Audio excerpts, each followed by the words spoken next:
Let's talk from the place of experience, because this message is directed to parents or would-be parents. There are so many things we are not doing right, and it's affecting our children, and it will even affect our children for those who are yet to have children. You see, the Bible says we should train up a child in the way he should go. When he is old, he will not depart from it. But do you know that so many of us have shied away from this advice from the scriptures? Not because we want to, for some of us, and some of us will deliberately shy away from this advice in the scriptures. You see, there are so many things we do in our homes and in our families that ought not to be, but we tend to overlook them, or maybe deliberately imbibe those life principles into our homes and families.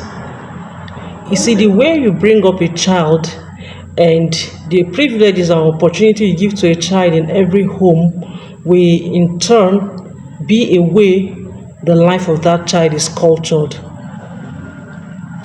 Now, in some homes, there are situations whereby the only male child in the family is given total authority and he is in total control. Even when he does something wrong, nobody talks to him. Even when he bullies his younger siblings, nobody talks to him, because they see him as a representative of the father. And I can't understand the reason why a father's representative should be a bully, should be harsh. Yes, you ought to be firm, but not to be wicked, not to be cruel, and not to be harsh. And so many parents, they overlook this attribute and behavior in some of their sons, most especially their only son or their first son. Sometimes it is the only daughter or the first daughter that is given upper hand in the family, and she does whatsoever she likes without being corrected, without being talked to. They feel that this is the second mother and she can do anything she wants in the home. That is the reason why a lot of children, they have behavioral problem.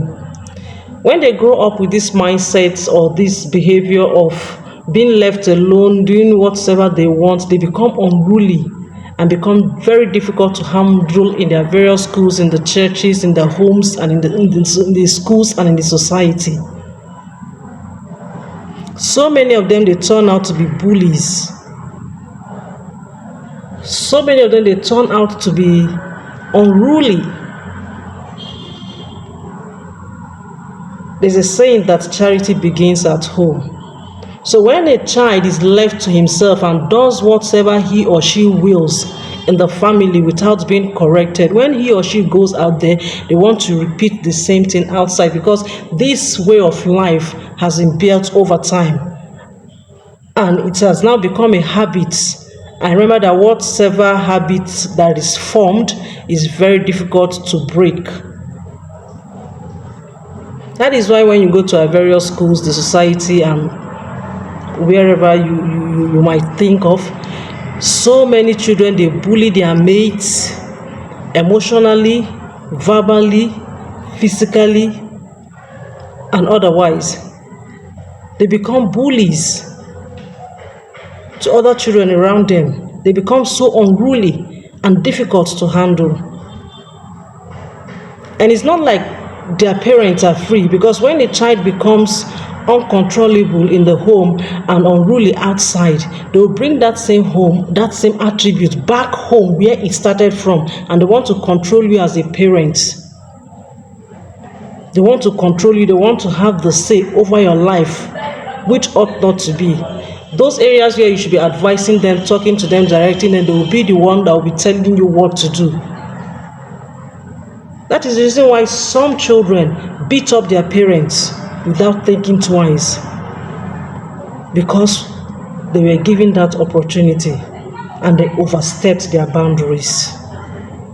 So when you are bringing up a child, or you are giving a child the platform to be a leader in the home, feed that child with the right attribute, feed that child with the right principle, feed that child with the right information, knowledge that he or she needs to lord over the home.